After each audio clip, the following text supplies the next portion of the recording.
Hey everyone, and welcome to my home studio tour. So this space is actually a lot bigger than previous home studios that I've had.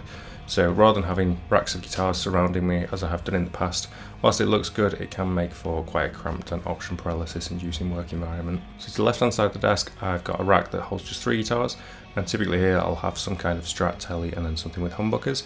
At present I've got the Fender Esquire, the Chapman Sarge Chris Robertson signature model, and my Gibson SG, and I'll rotate these with the rest of the guitars depending on what I need for the particular project, and we'll see the rest of the guitars in just a moment. The right hand side of the desk I've got my amps, so specifically the Victory V40, which is a really good pedal platform amp, got the Orange OR15, which I like to use for articulate leads and also double tracked thick rhythm guitars, and then below that I've got the Mesa Boogie F50, which is a really kind of all-rounder amp. It does really good clean tones and also handles really high gain really well.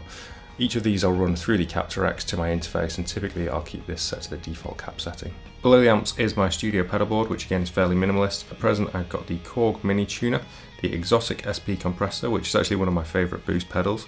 Typically I'll use this with the output set to 10 out of 10 and the compression set to low with the blend dial at 1 or 2 out of 10. My favourite lead tone dome is the Fender Esquire with the SP compressor used in this way into the Orange OR15. I find it gives a really focused, articulate lead tone, and this is the same lead tone that I used for the majority of the tracks across Fate's Right Hand. After that we've got the Nobles ODR1, which is a very popular drive pedal, the Earthquaker Devices Tentacle, which is an awesome analog octave oak pedal, and then the Seymour Duncan La Super Rica Fuzz. So unless I'm going specifically for that washed out shoegaze kind of tone where you need to have your reverbs and delays in front of the amp, typically I'll add these in post as it gives you more versatility when mixing. And occasionally I will swap out some of these pedals, but to be honest I'm not that much of a pedal guy, so it's pretty rare that I end up rebuilding the pedal board in all honesty.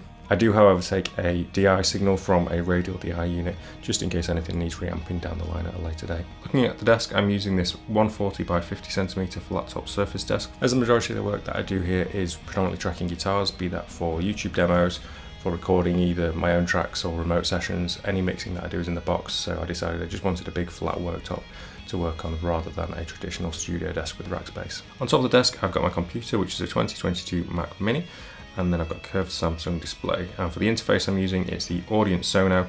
For the speakers it's the Eris 5.5 monitors, and in between these I've got the Arc Studio room correction software, which I'll detail in just a moment. On the walls to the left hand side of the desk I've got another rack of guitars which holds the majority of the rest of them, and I'm not going to go into too much detail in specifics on this video because there is another guitar collection video coming out very soon, but for the most part there's some Chapman's, Fender, Hagstrom PRS, and really just to cover different pickup types, tunings, things, anything that I might require on different projects. The main two worth mentioning specifically in this video would be the Martin Grand Performer 4 Series acoustic and the Schecter CV4 bass, as these pretty much exclusively cover any acoustic or bass parts that you'll hear on any of my tracks. I do have another couple of acoustics, but as the Martin makes for such a good recording guitar, I keep this one ready at hand in the studio at all times. By the wall, off to the right hand side of the desk, I've got another shelf with some amp sim units. I've also got the Bogner Ecstasy Mini on there, which makes a good backup if I'm playing live and I'm using one of the valve amps. It's a solid state, so it's going to be slightly less prone to valve issues, that kind of thing. The two notes, I've got the Genome and the Revolt, which I'll use if I need an ampless solution, and typically I'll integrate these into a pedal board if it is for a specific live purpose. That said, if I'm just demoing tracks for my own releases, typically I might use either the Two Notes Genome plugin or the Revolt if I'm looking to take a bit of CPU load off the computer and just work out parts, get the composition aspect out of the way, and then once all the drum programming and kind of tone finding is done, then I'll go back and retrack the guitars, and at this point I'll use a specific choice of guitars, pedals and amps to get the specific tone I'm after. Above this unit I've got the Dystopian Utopia artwork as well as some more soundproofing. For soundproofing I've got all the first reflection points covered. I'm not actually sure of the name of the company who made these panels, but I've got 2 1x4 foot panels on the front wall, and then on the back and side walls I've got a few 3x4.5 foot panels to, as I say, catch all those first reflection points. So one of the biggest recent upgrades I've had to the studio was the IK Multimedia Arc Studio 4 system, and this is a room correction software, so this is that final step after you've got your soundproofing points covered, and really for a home studio it's a really invaluable tool. And it's basically a small microphone that you would place in a number of positions around the mix position, and it listens to a series of noises from your speakers and then analyzes how your room is responding based on how a professionally treated room would respond, and then it shows the difference in frequency against if you've got any kind of build-up. So typically in home studios, low end becomes more of a problem than high end, given that you can absorb high-end frequencies much easier with kind of home soundproofing scenarios as I've got here.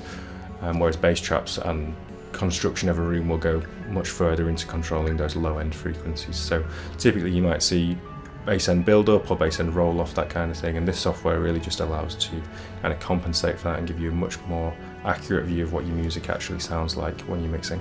A surprising bonus that also helped with soundproofing were the 2 large armchairs I have behind the mixing position.